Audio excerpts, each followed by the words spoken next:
就送到这儿吧，我们自己下山。真就这么走了？不然呢？留着吃饭吗？轩辕大盘收藏了不少奇珍异宝、武学秘籍。他的东西我不想碰，怕脏了手。这还有完没完？大老爷吩咐，若世子未入古牛将轩辕大盘宅院，这个锦囊就交付你。那我要是进去了呢？这我就不知道了。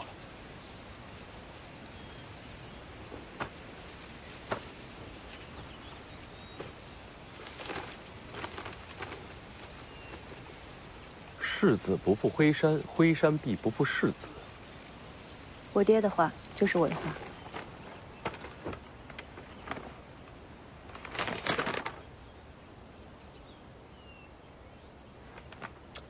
你爹这是要把他的武学心得传给我？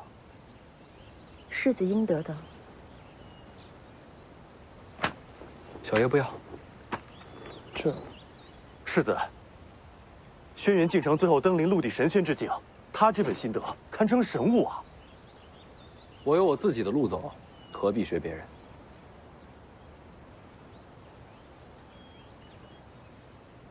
心得留在辉山，世子随时可取。你们先走，我有话跟他说。走了走了。你也回避一下。是。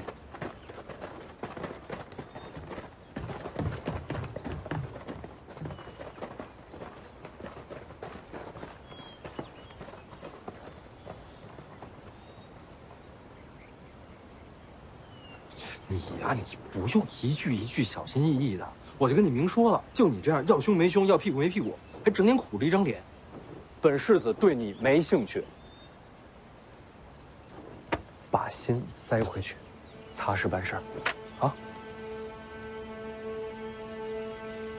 走了，朋友，别送了。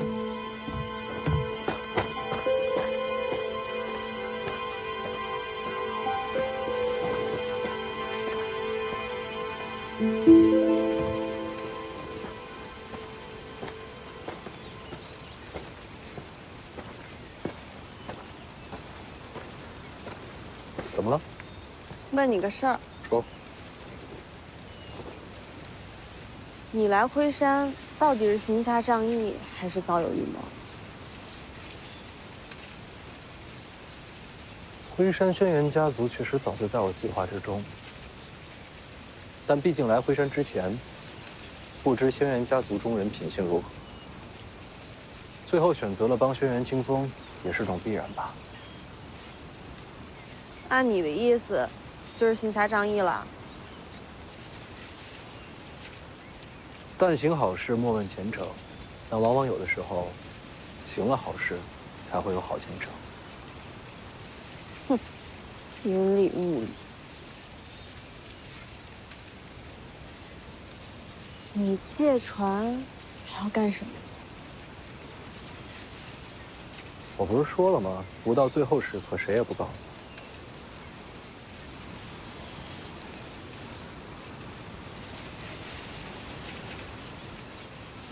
为了报仇。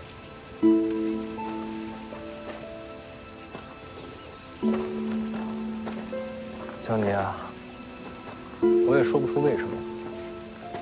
这次辉山之行见到的种种，让我心里多了一丝害怕。怕什么？怕徐骁。你别蒙我了，这全天下的人都怕徐骁，除了你。说你怕他，我才不信呢。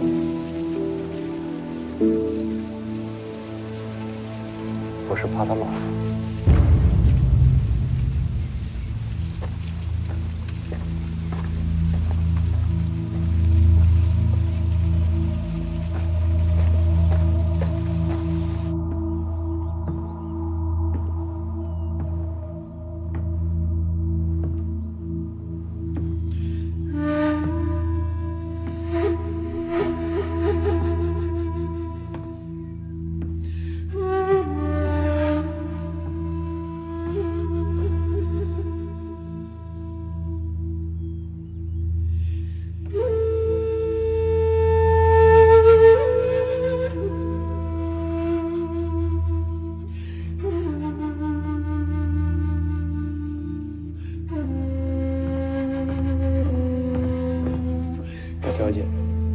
大老爷吩咐，徐凤年若不接新德，这锦囊交给大小姐。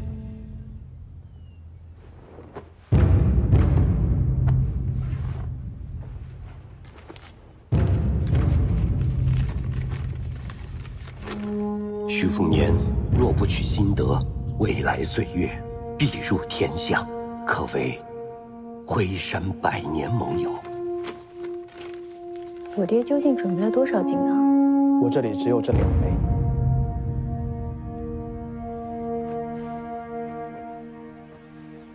好料子，不便宜啊！是用私房钱准备的？这没交代。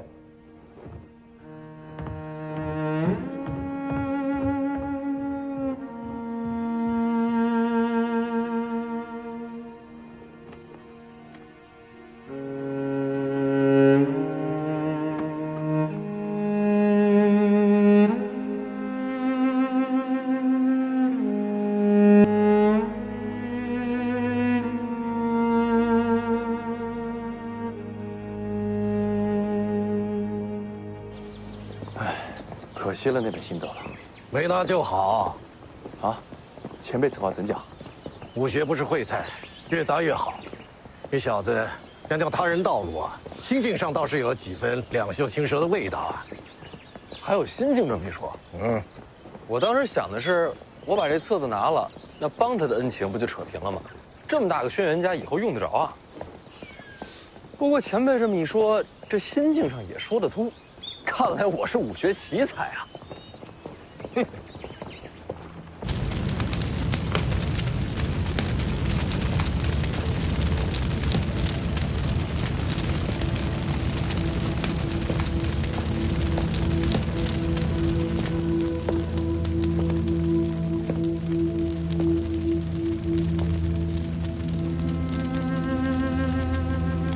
爹已经，我知道。他也给你留锦囊了。有些话或许当面说不出来，要借这个说与你听。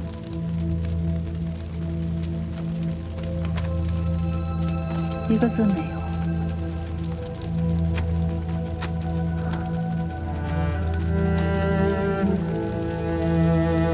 其实也是，早就没什么话可说了。他以陆地神仙境界击杀轩辕大叛，又安排门客刺杀轩辕敬义，给我留下消息，叫我掌控家族客卿。辉山一洗旧尘，重获新生，全是他一人谋划，最后还不是死了？难道您现在还觉得他窝囊？不觉得我们错怪他、误会他了吗？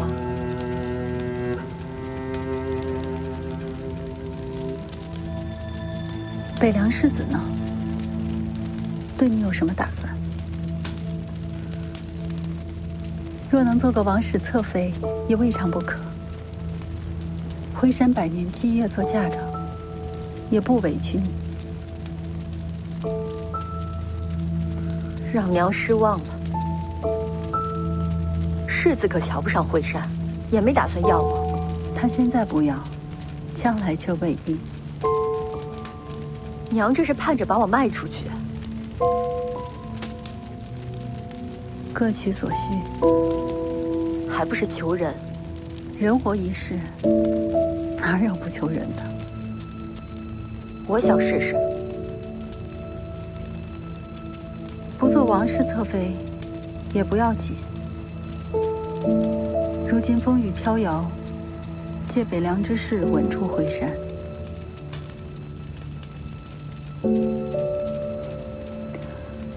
好了，娘不多说了。你长大了，心里自有定数。我想在大雪坪上为父亲修墓。随你。你一点都不在意。他酿的酒不错，一杯贵酒入嘴去，2朵桃花脸上来。这是爹写的。他还说。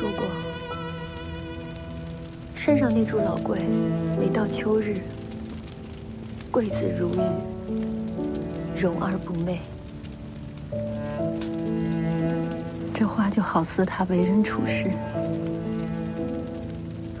你现在才说他的好，不讽刺吗？娘有说过他不好吗？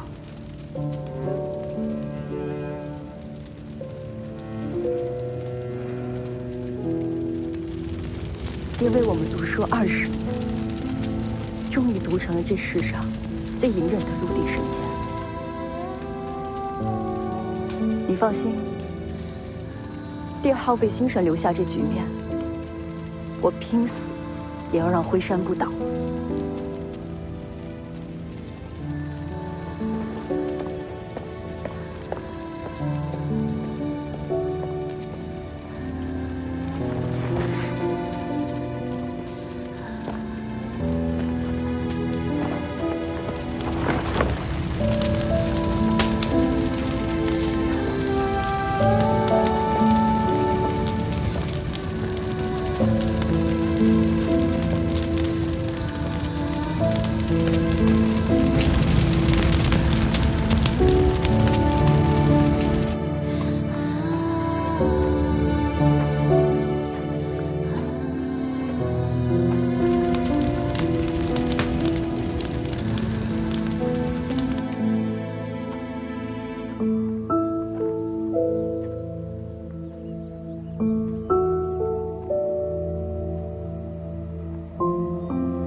师傅人呢？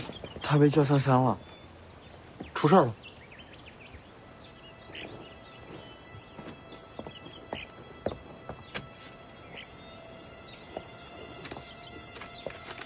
龙虎山招我世子速速上路。龙虎有变？不知道的以为劝我赶紧死。既然赵前辈这么说了，那我让大家准备启程。龙虎山恭请世子上山观景。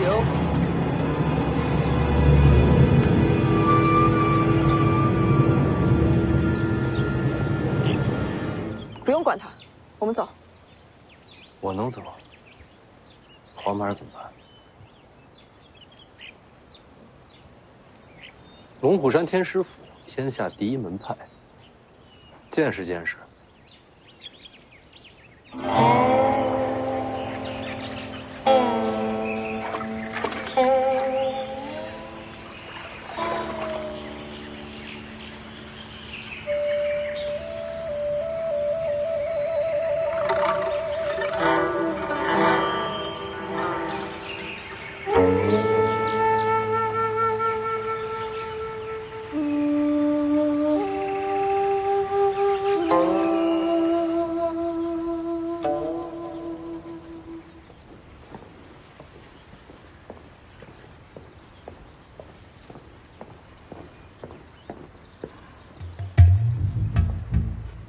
哼，好大的头啊！哼，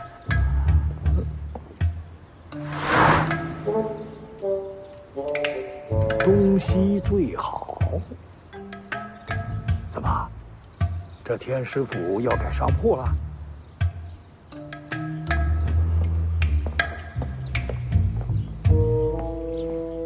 东西最好。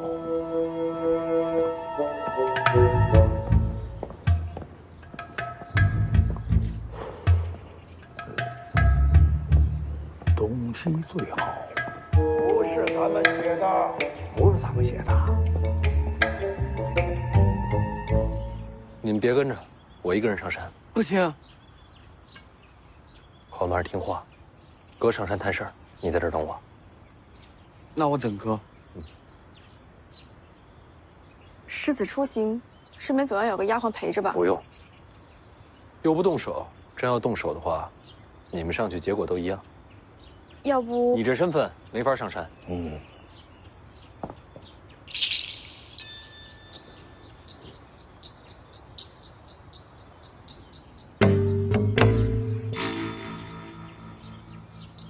哎，有时候我真搞不明白，你们俩我到底是欠了谁的？要不我陪你走一趟？多谢前辈。你怎么不把我留下来？前辈武功高，我留不住。你这不要脸的风范，快赶上你爹了！回前辈，家学渊源。行了，走吧，马上。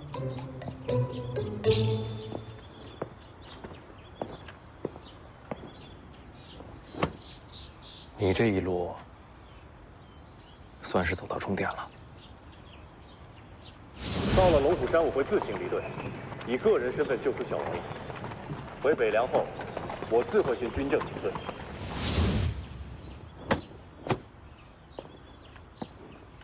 上山。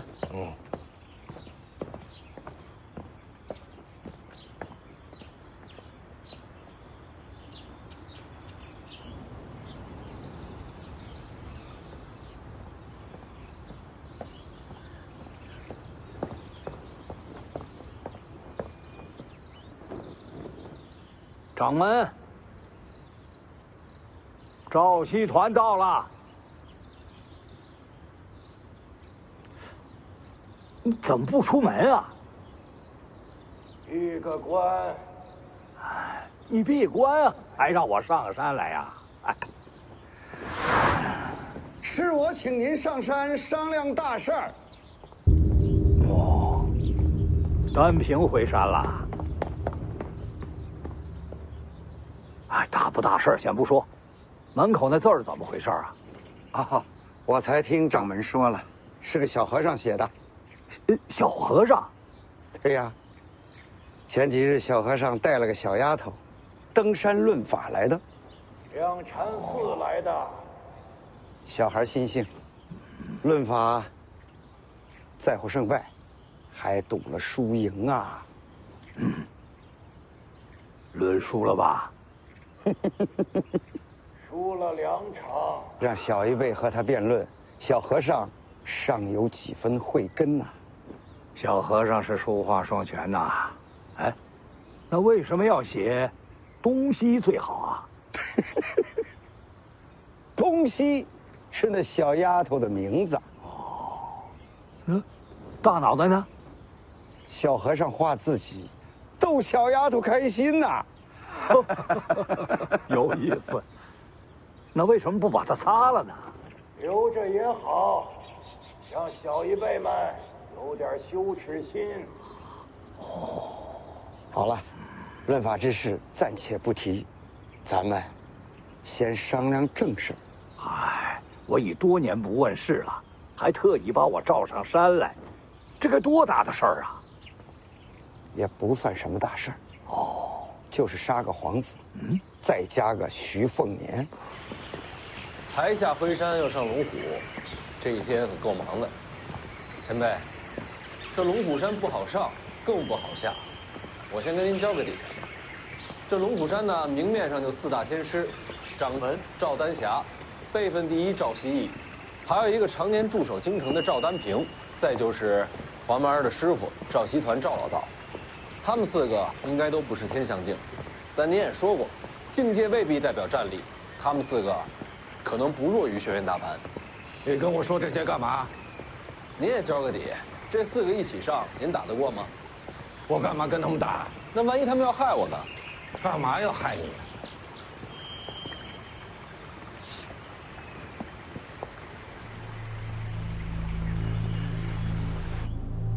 当然是为了天下平乱呀！平乱？可徐凤年一死，徐骁必然会马踏龙虎，北凉的铁骑谁抵得住啊？可以不用真死啊。什么叫不用真死啊？为了徐丰年一身大黄庭，将来徐骁身死，北凉必起内乱。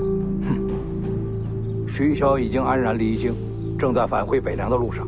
既然朝廷都不动手，我们龙虎山何必要趟这个浑水啊？此乃国运之政，怎能畏首畏尾？这话是谁说的？当朝宰辅张居禄。这件事关系到黎阳朝未来的国运，你们龙虎山既然承受朝堂的好处，那就该为国尽忠。这是借刀杀人。所以我说了，只废大黄庭，可以留性命。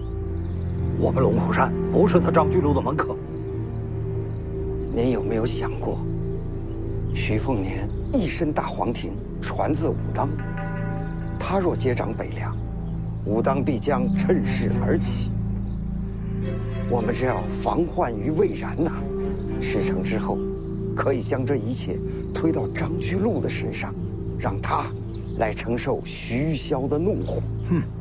徐骁不是傻子，将来呀，这北凉必然成为我龙虎山的死敌。您可别忘了，这徐龙象可是您的徒弟呀！哎，别动我徒弟啊！当然不动他，非但不动，而且还要好好教他。徐骁只有2个儿子，徐凤年一死，接掌北凉的只能是徐龙象。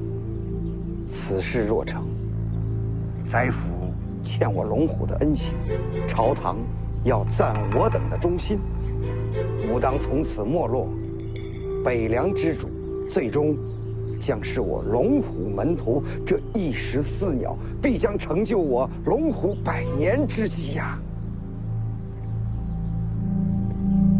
掌门，该下决心了。我闭关，这些事儿你们商量。赵熙呢？也闭关呐。哎，我还是觉得徐凤年这事儿不妥呀。已是箭在弦上，不得不发了。你刚才说还要杀一个皇子，这是一个不为人知的私生子。不为人知？你怎么知道他叫什么名字？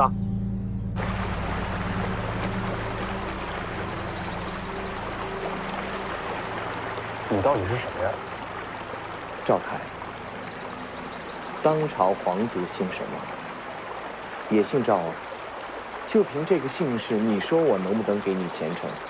再看这边，有前辈在，还缺什么绝世功法？你到底想让我做什么？杀徐凤年。不能杀。是，不能杀。不过，毁他大黄庭总可以吧？徐凤年身边护卫不少，我打不过。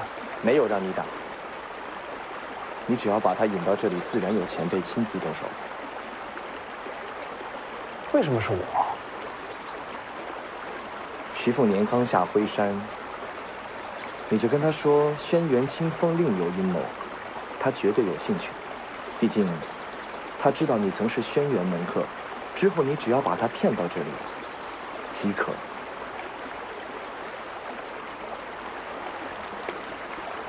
徐凤年身边是李淳刚，旧日见神，不知还有当年几分神采。简直莫名其妙嘛！怎么？徐凤年要废，赵凯也要杀？赵凯要想挑起天下战乱，借其浑水摸鱼，此人是祸根，不能留。可终究是要杀一个皇子啊！可以推到徐凤年身上，更是异想天开呀！掌门，此事稍有不慎，我龙虎山便有颠覆之险，还需从长计议呀！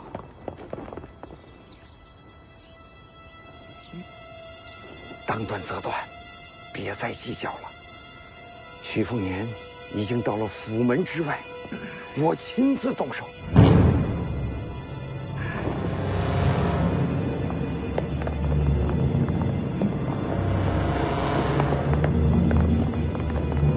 你这是跟我商量吗？你早就准备好了。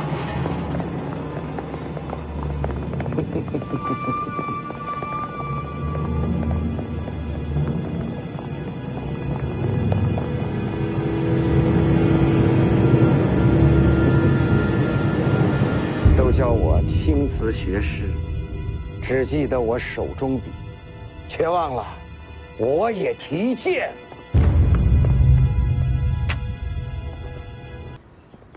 龙虎山怎么是这风格？这画看着眼熟啊！有请世子入府。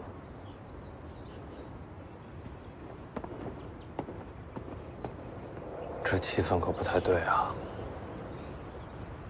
前辈，4天时你不怕吧？怎么没让江泥陪你上山？我带他来有什么用啊？曹长青虽未露面，却始终护在江泥左右啊。你带江泥上山，龙虎山若对你不利，江泥不会袖手不管，那么曹长青也不得不出手。你那么聪明，这事应该看得明白吧？其实我不太聪明，这种事儿我也不想扯上江泥。徐凤年，怎么了？曹长青曾经提醒过江泥，有朝一日，或许要在你跟楚国之间做个选择。他怎么选？不到那一刻，怕是答不出啊。也是。那么你呢？江宁和北凉，你怎么选？我为何要选？北凉郑国江宁西行，终究要对上。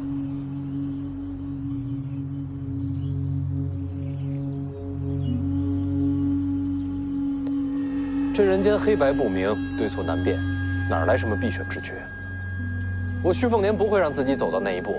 北凉和江宁，老子都要。走吧，前辈，进天师府逛逛。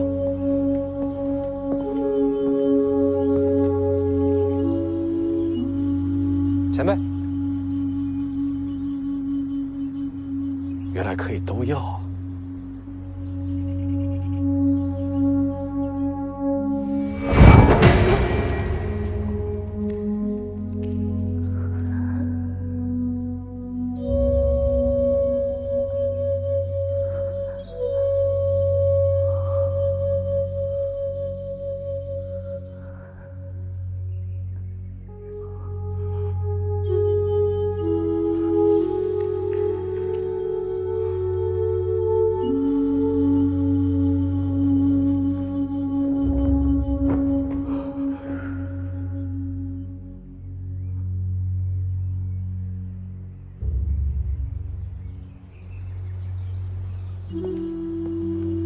前辈，你没事吧？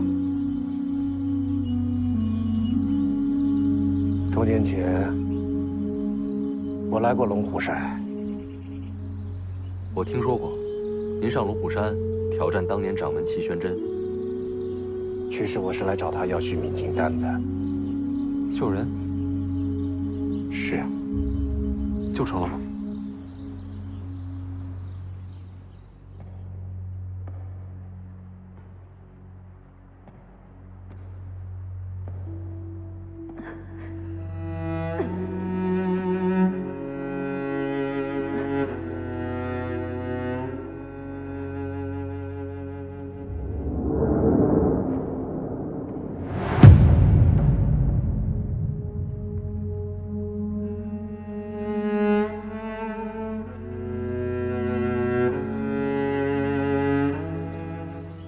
还没见到齐玄真，人就已经死了。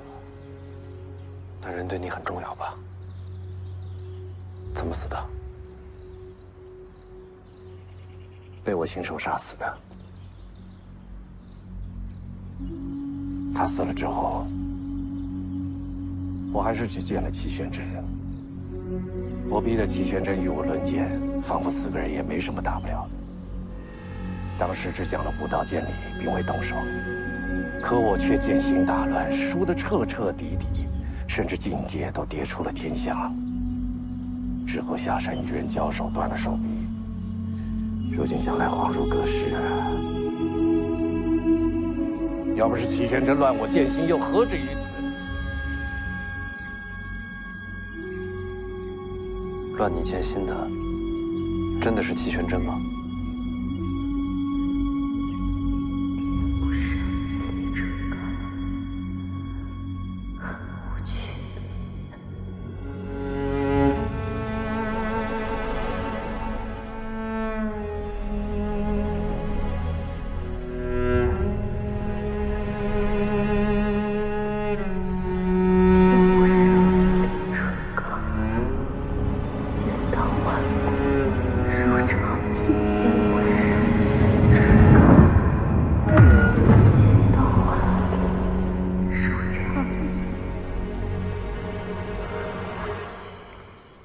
当时如果认识你，知道人可以无赖到全都要，大概会不一样吧。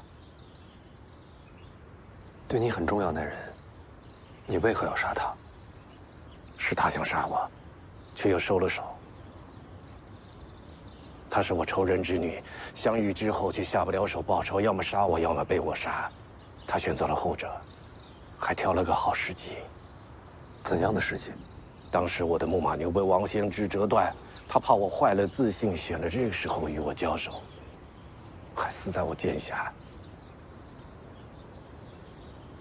没听懂。当时他与我齐名，并列天下4大宗师。枪神王秀，福将洪甲，叶洪庭，丰都绿袍。是。他以为这样可以让我重燃斗志，是不是可笑？徐凤年，你跟江宁千万别走这么蠢的路。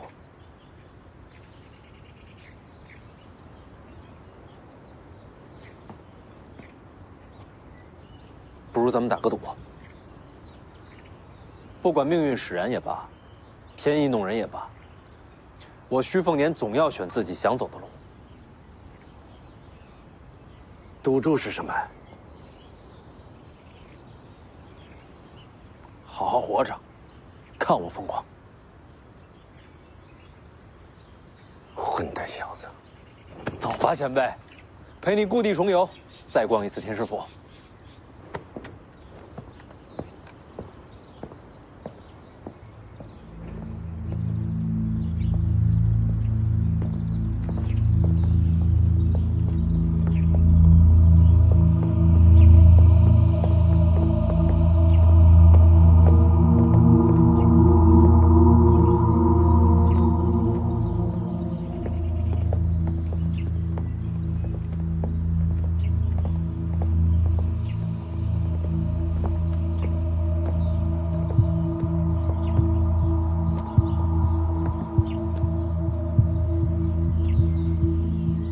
老天师，介绍一下。赵丹平见过李前辈。青瓷学士赵丹平赵道长，您怎么回来了？京城待得不顺心？李剑神当年一剑震天下，肆意洒脱，叫人神往。却不知，如今怎么成了北凉的护卫了？你是我儿子啊？既然不是我儿子，如今我想做什么，你管得着吗？哈哈，您说的也是啊。大黄庭，您认错人了，我不姓大，我姓徐，徐凤年。这真气也是难得，可惜了。可惜什么？恐怕再也见不到了。赵道长这是要瞎？我可以不要你的性命，只要削去你这一身大黄庭，之后就可以放你下山。老天师，这是你们龙虎山的意思？掌门并未下令。赵丹平，你不可一意孤行啊！掌门闭关，些许小事，我来做主。我觉着不行。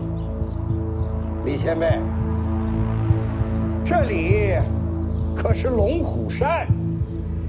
刚才我在门口想明白了一件事，然后跟这小子打了个赌，我得看他未来的路怎么走，所以你不能动他。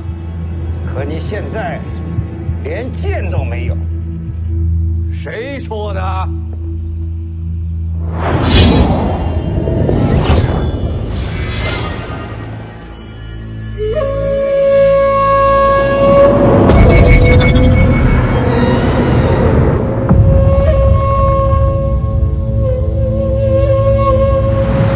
天不生我李淳罡，剑道万如长夜。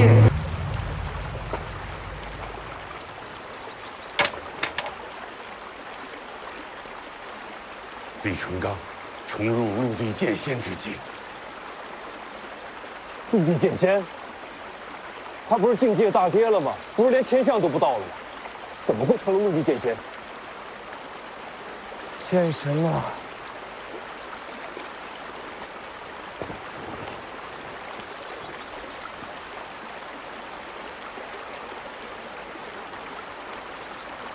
不用把徐凤年再引过来了。若此刻与李淳罡一战，无论胜败，总要换条命走。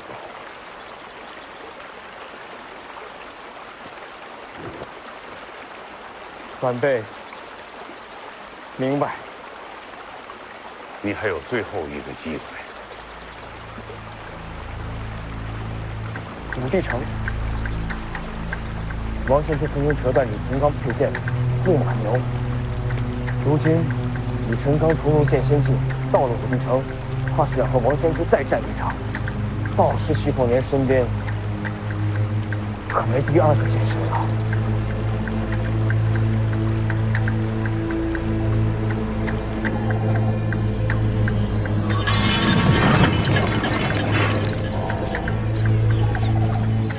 李剑神登临剑仙之境，可喜可贺。龙虎山从未想为难世子，今日之事误会而已。你是哪个？出来说话！贫道赵丹霞正在闭关，不便现身。原来是新一任的龙虎山掌门。误会。前辈，贫道只是好奇剑神如今的境界，才稍作试探，还望前辈见谅。你是龙虎4天师之一，虚名而已。这一代的天师还真是了不起啊！前辈谬赞。那我们走了。前辈，请便。走了。下山。老天师，好好照顾我弟弟，别欺负他，我脾气大。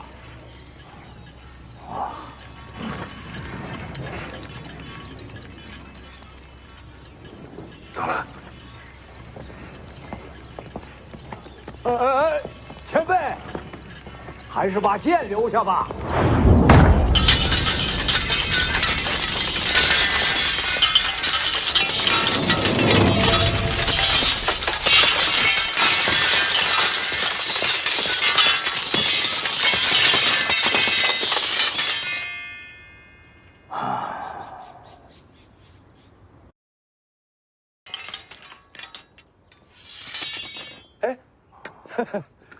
您瞪着我干什么呀？这可不像你呀。这怎么不像我呀？按照你的脾气，就算他李淳罡重入陆地神仙之境，你也不会轻易的认输收手吧？张居禄让我动手，人家是当朝宰辅，没点场面，怎么交代呀？你真的就做个样子给他们看？不然呢？就像你说的，徐凤年要是出了事儿，北凉可不会罢休啊！我的剑在那儿。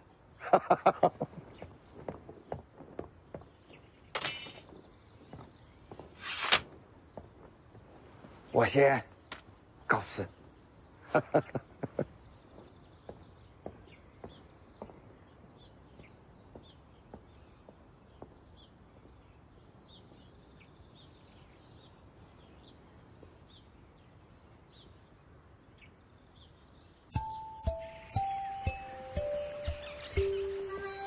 没人追过来，高手就得往前走，别回头，回头没气势。前辈您可以啊，重归陆地神仙之境了。这王仙芝也不过是天象境，那您现在是天下第一了。境界是境界，能打归能打，一品高手4境界，金刚指玄天象，外加陆地神仙，真要是动起手来，比的还是武学成就，生死之战。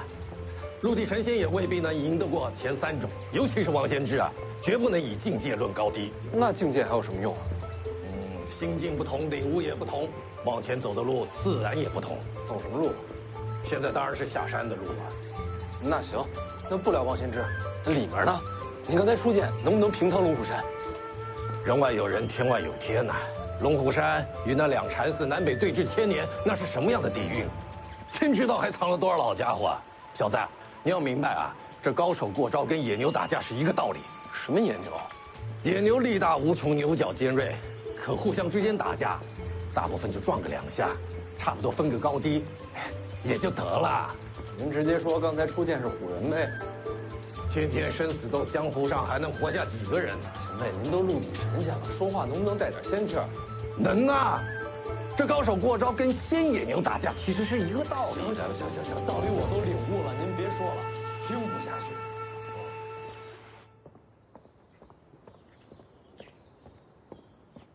师叔，师叔，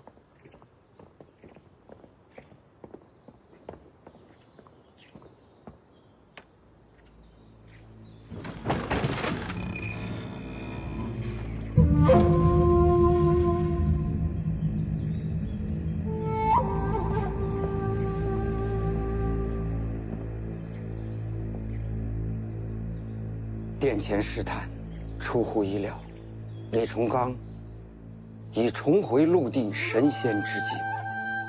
即便如此，你还是想杀徐凤年？徐凤年不死，吾当必将崛起。不过呢，他绝不能死在龙虎山，也不能让人觉得跟龙虎山有一点关系。徐骁的怒火，我们不接。天大的麻烦都扔在我头上。祖师功法通玄，形态重回少年，天下恐怕再也无人能认出您的身份。逼我下山。祖师，龙虎山未来100年气运，只能托付祖师。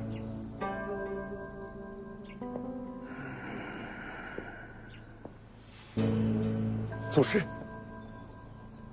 要是不麻烦，不如再多杀一个。还有谁？皇族那个私生子，赵凯。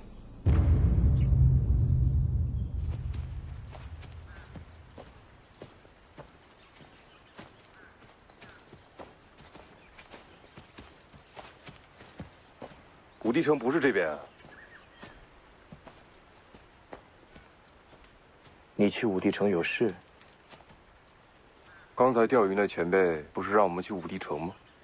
要杀徐凤年，不是非要去武帝城的，关键就是一个李淳刚。你等等，钓鱼前辈说不杀他。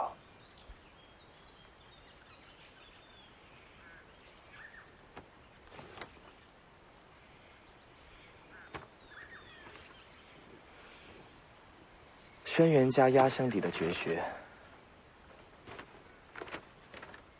哪里来的？我说过要给你绝学，说过的话怎能不算？老前辈不想杀徐凤年，是怕天下大乱，战事再起。你不怕？怕。可天下不乱，我怎么寻出路？我没有出路，怎么给你前程？袁庭山，你一辈子求的是个机会，可你要明白，不翻天覆地，哪来的改命之机呀？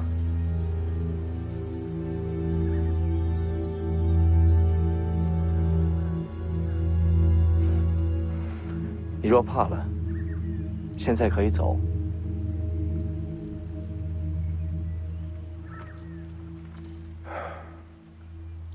怎么过李成刚那一关？我们等个朋友。等谁？谁能应付剑神？来了。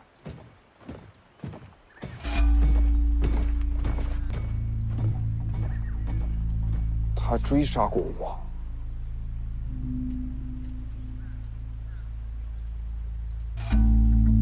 我想请你帮我一个忙。凭什么？白帝抱朴诀。你怎么知道？我看过你出手。从你的身法掌法看，应该是南疆一脉。南疆武者，求诡多变，但若没有白帝抱朴诀，自刀兵中求本真，最后都会走火入魔的，对吗？不管你是想开宗立派也好，传承师门也罢，都避不开它。我可以给你。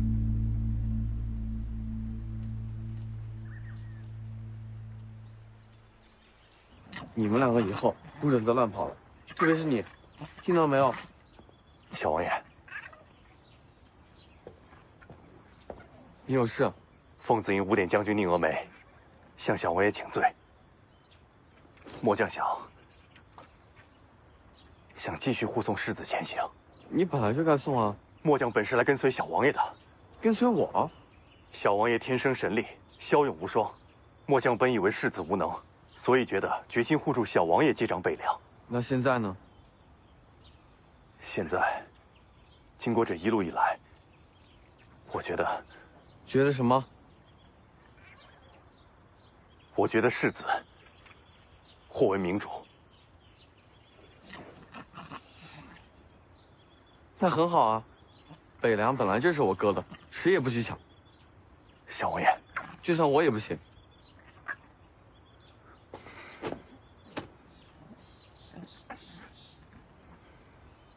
不用你对徐凤年出手的，不会让你为难。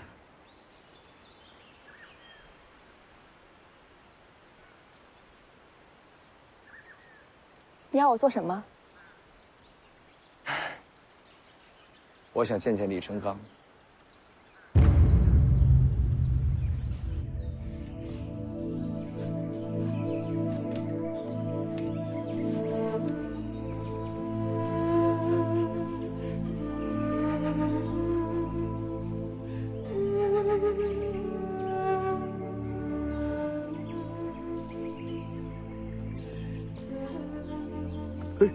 不敢当，不敢当。黄满儿就托付给老天师了。自家徒儿天下第一金贵，世子就放心吧。就凭老天师这句话，不论将来发生什么，我都会为龙虎留一线生机。哥，每棵树都爬了，这些最熟。哎呀，哥，山楂掉了，山楂掉了！哎。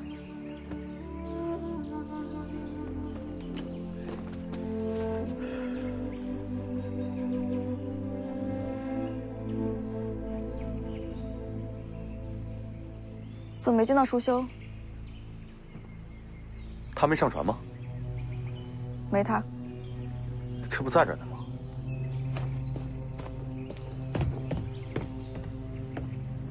你去哪儿了？闲逛啊。哎，看见魏前辈了吗？没见着。奇怪，他应该是没上船。或许找个地方睡觉去了吧。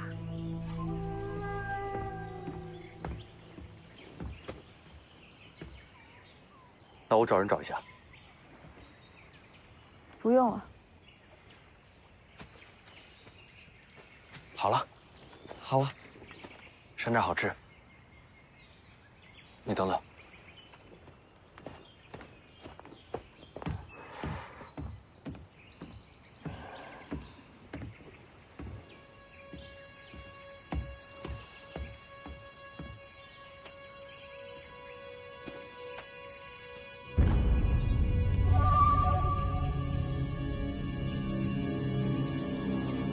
金刚给你。可是他离开姐姐，会孤单吧？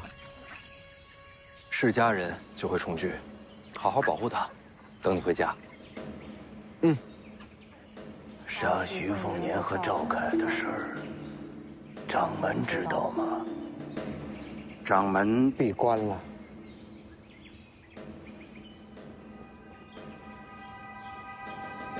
你胆子不小啊！辛苦祖师了。不辛苦，我也是求生。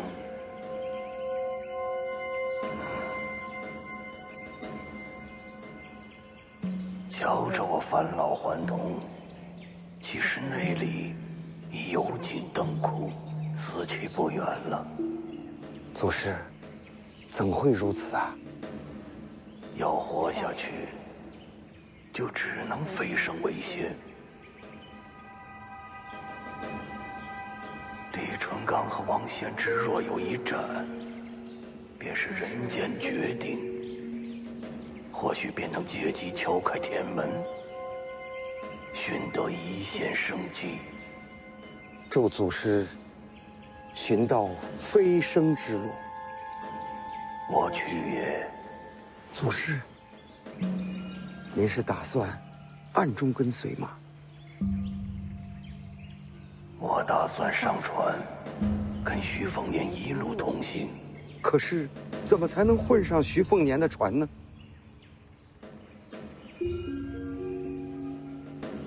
不要脸呗！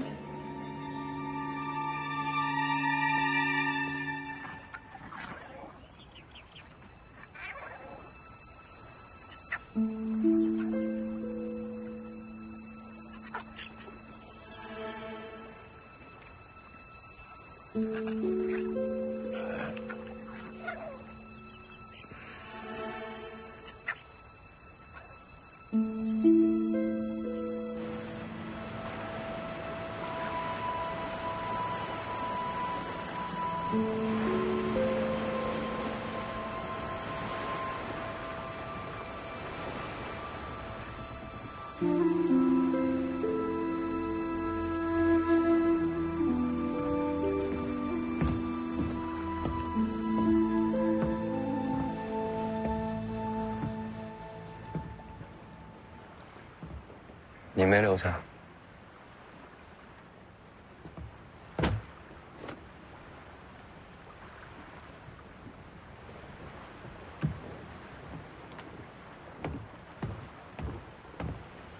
起来吧。北凉人有军礼，不下跪。世子，是我愚钝，你才是北凉的未来。等我先活着回北凉再说吧。世子，前方有船。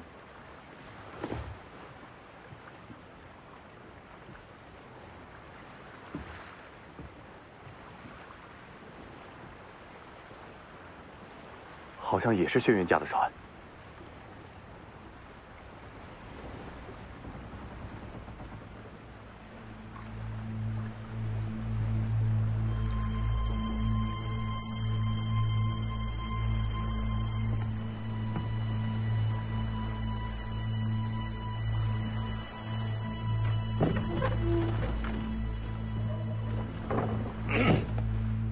我有事情跟这小子聊聊，你们都回仓房休息去啊。去。事先说好的，我离开龙虎山，就是你西行之时。我记得。那就是你的船，江上换船，不会被人瞧见。嗯，挺好的。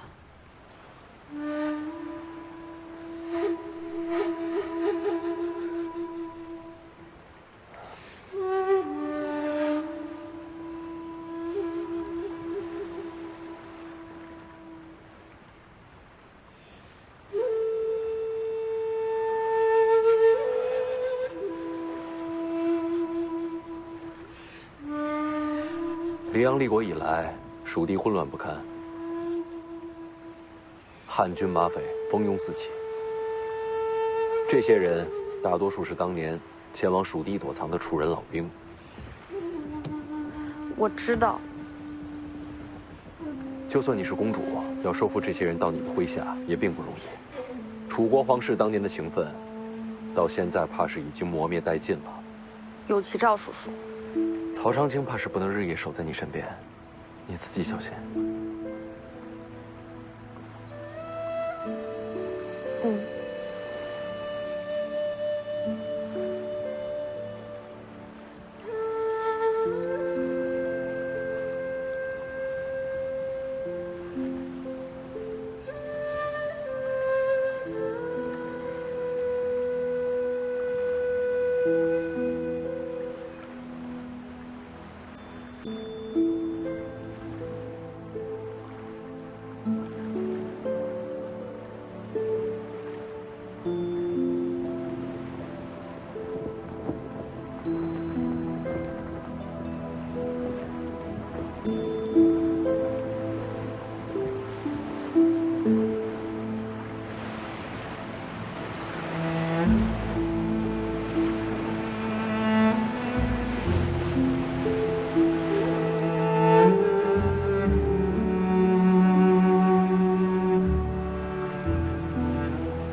你要的第2艘船，还有信鸽。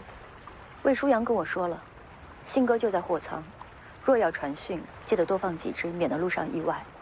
行船的都是老手，只知道去西蜀，不知道他的身份。多谢。不用说谢，是辉山欠你的。接下来的事，我等你信鸽。听说令堂也过世了。他陪我爹去了。他们俩，我这辈子都没看懂。简，没有别的事，我先回山了。将来若是辉山有难，轩辕家可以来北凉避难。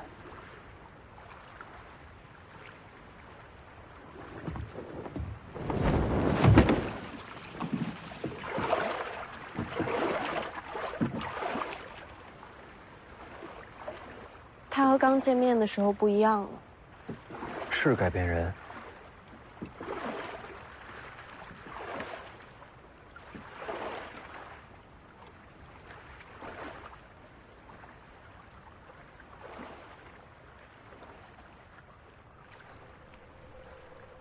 我该过去了。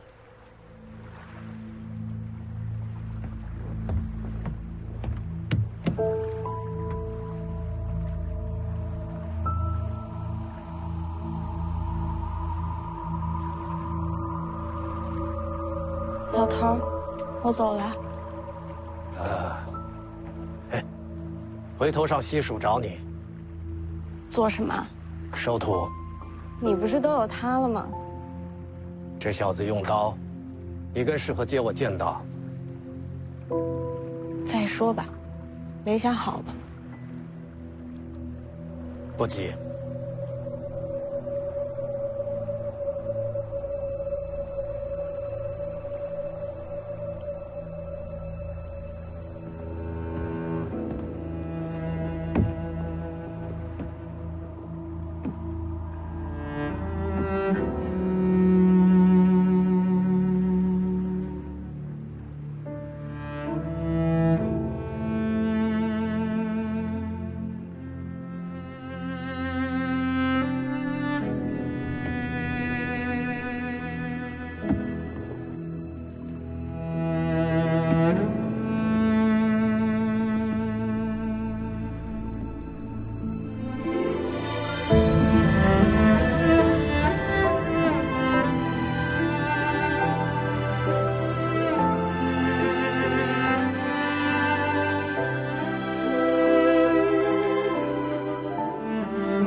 事儿办完了，我也过去了。多谢。都是世子的吩咐。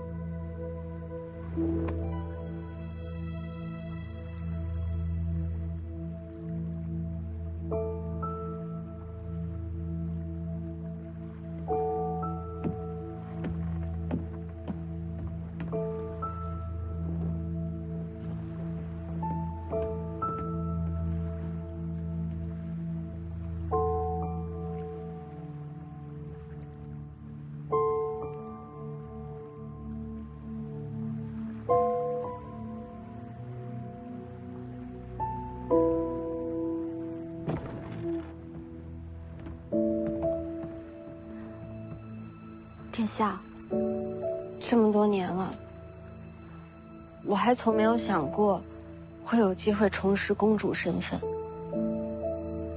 且赵叔叔，我们出发吧。我说错话了吗？是话还没说完呢。什么话还没有说完？他想怎样？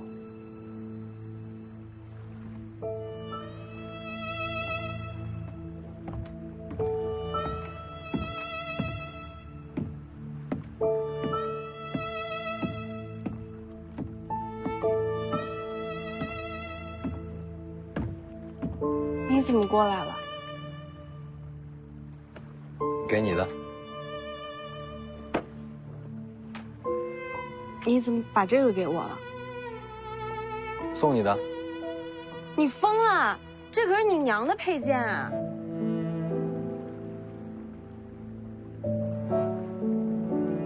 曹先生，要不然我们到那边去看看。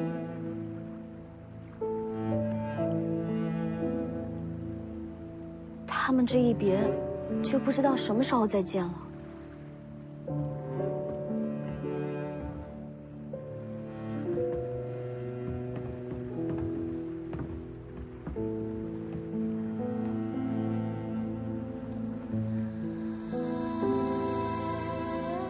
拿着。说好了，读书给钱。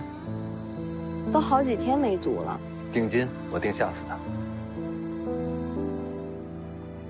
下次天知道什么时候。不管什么时候，我先定着。我现在是公主了，价要涨。翻倍，1字2文。那可以。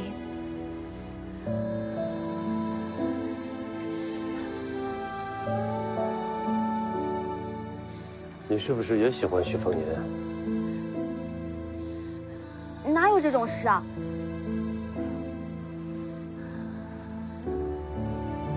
毛快被勒死了。